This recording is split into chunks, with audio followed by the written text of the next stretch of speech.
These elements are vital in the production of smartphones, military equipment, medical technologies, and much, much more. If the U.S. were to gain access to Greenland's resources, it could significantly reduce our dependence on foreign suppliers, particularly China. Bayangin kalau suatu hari kamu bangun tidur, buka HP, dan tiba-tiba HP kamu nggak bisa nyala. Laptop mati total, mobil listrik di garasi rumah cuma jadi pajangan. Bahkan berita TV bilang produksi elektronik dunia berhenti total. Kamu pasti mikir apa gara-gara minyak habis atau gara-gara chip semikonduktor kayak dulu. Bukan, semua berhenti hanya karena satu hal kecil, logam tanah jarang. Namanya aja udah aneh, tapi logam ini bukan main-main. Tanpa dia, semua teknologi yang kita anggap modern bisa runtuh. Dari smartphone, turbin angin, mobil listrik, sampai jet tempur, semua butuh logam ini. Dan yang bikin makin gila, dunia hampir sepenuhnya tergantung pada satu negara buat ngatur pasokan logam ini. Tebak siapa? Yap, Cina. Namun Indonesia sangat berpotensi menjadi yang berikutnya.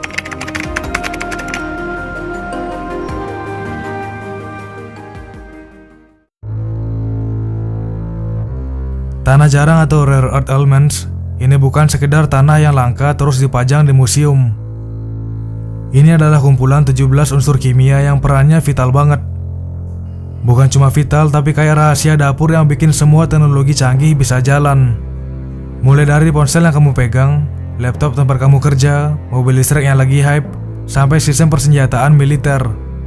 Semua itu butuh tanah jarang. Kalau nggak ada, ya sama aja kayak bikin rendang tanpa daging. Nah, coba bayangin dunia tanpa tanah jarang. Kita mungkin masih bisa bikin HP, tapi nggak bisa sekecil dan secanggih sekarang. Bayangin HP zaman dulu yang masih pakai antena panjang, besar, berat, dan baterainya gampang suak. Itu pun udah bagus kalau bisa dipakai. Tanpa tanah jarang, drone militer nggak akan bisa terbang stabil. Satelit komunikasi bisa mati total. Bahkan kendaraan listrik yang digadang-gadang sebagai masa depan bisa berhenti jadi sekedar konsep doang. Nah, kunci utamanya ada di fungsi masing-masing unsur ini.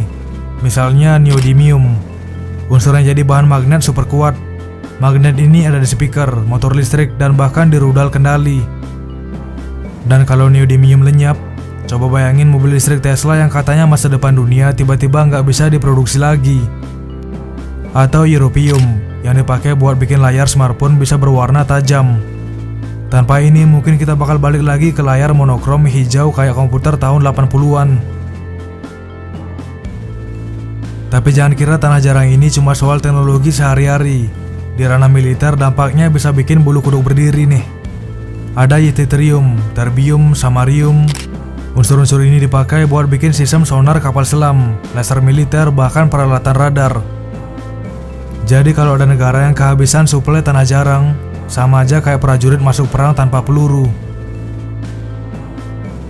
Nah, sekarang disinilah cerita jadi makin dramatis. Siapa yang pegang kendali atas pasokan tanah jarang, dia pegang leher dunia. Dan saat ini negara yang hampir monopoli suplai global adalah Cina. Yap, sekitar 60-70% produksi tanah jarang dunia berasal dari sana. Jadi kalau Cina lagi ngambek, tinggal dikurangi ekspor sedikit aja. Negara-negara lain bisa kelabakan. Amerika pun yang katanya superpower pernah ngerasain pahitnya ini.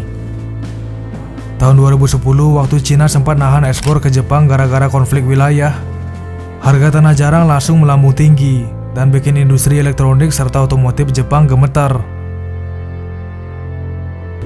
Nah, kita kembali ke Indonesia. Jangan salah, kita juga punya cadangan tanah jarang banyak yang tersebar di Kalimantan, Sumatera, bahkan Bangka Belitung. Lokasi-lokasi ini sering disebut sebagai harta karun masa depan. Masalahnya kita belum benar-benar mengelola secara maksimal. Cadangannya ada, tapi belum jadi pemain besar. Padahal kalau dimanfaatkan dengan benar, ini bisa jadi kunci Indonesia bukan cuma jadi penonton, tapi pemain utama di arena geopolitik global. Indonesia ternyata menyimpan harta karun logam tanah jarang dengan angka yang bikin dahi berkerut. Data resmi Kementerian ESDM mencatat cadangan di Bangka Belitung sekitar 207.397 ton. Di Sumatera Utara 19.917 ton. Dan di Kalimantan Barat 219 ton. Sementara kajian ilmiah tahun 2019 memperkirakan Total teridentifikasi mencapai 72.579 ton dari berbagai lokasi termasuk Sulawesi dan Papua. Nah, meskipun begitu, ahli geologi dari IAGI menekankan bahwa cadangan aktual yang bisa dihitung baru sekitar 300.000 ton. Namun potensi tersembunyinya diyakini bisa menembus miliaran ton. Bahkan ada estimasi awal yang menyebut hingga 1,5 miliar ton. Jadi di satu sisi angka yang pasti masih ratusan ribu ton, tapi di sisi lain, bayangan kekayaan yang tersimpan di perut bumi Indonesia bisa jauh lebih besar. Tentu aja menunggu eksplorasi serius untuk membuktikannya.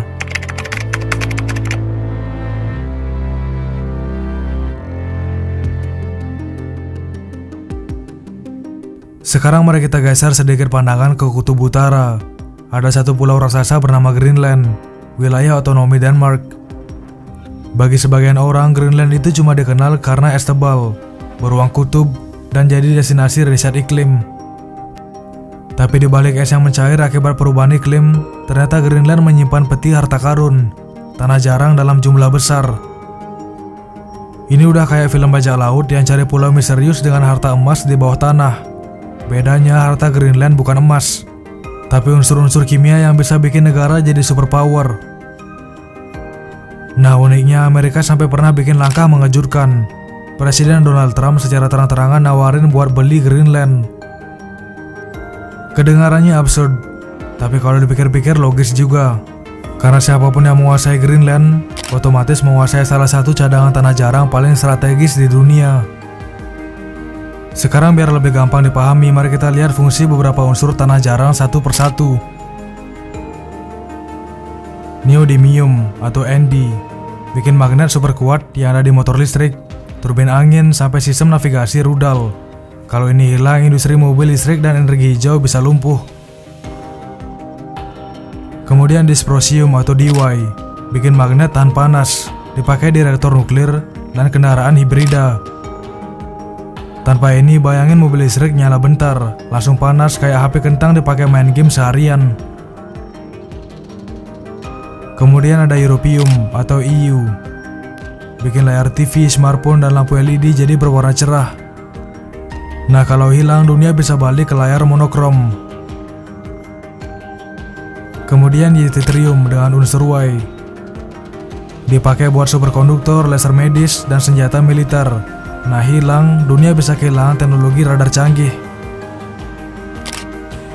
Ada lanthanum atau Le, bikin lensa kamera, teleskop, sampai night vision. Tanpa ini militer bisa buta malam hari, dan kamera ponsel kita bakal kualitasnya drop parah. Jadi setiap unsur punya peran yang gak tergantikan. Nah, sekarang bayangin kalau tiba-tiba dunia kehabisan tanah jarang atau aksesnya diblokir oleh negara tertentu. Tanpa mereka semua, dunia akan mundur ke ratusan tahun lalu. Nah, zaman ini nyata, terutama buat Indonesia. Kenapa? Karena kita masih lebih banyak jadi penjual bahan mentah ketimbang pemain utama yang punya kendali. Kalau nggak hati-hati, Indonesia bisa jatuh ke jebakan klasik. Punya cadangan besar, tapi yang panen keuntungan adalah negara lain. Kita bisa jadi kayak orang yang punya sawah luas, tapi gabahnya dijual murah.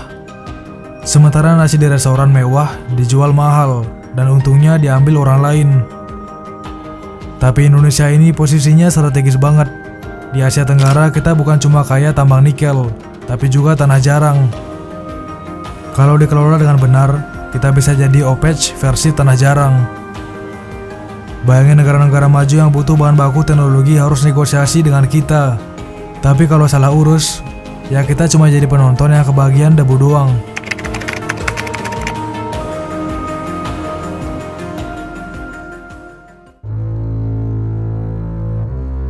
Nah, kesimpulannya, tanah jarang itu DNA dari semua teknologi abad 21.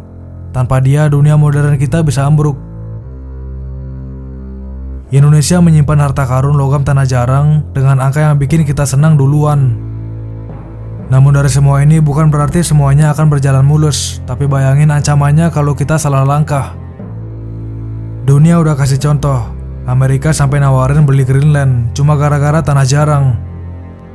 Kalau cadangan kita terbukti melimpah, jangan kaget kalau suatu hari ada kekuatan asing yang mulai kasih tekanan halus ke Indonesia. Mulai dari investasi yang kelihatan manis di depan, sampai intervensi politik di belakang layar. Analogi gampangnya gini, tanah jarang itu kayak oksigen buat dunia modern. Selama ini kita bernafas santai karena oksigen melimpah.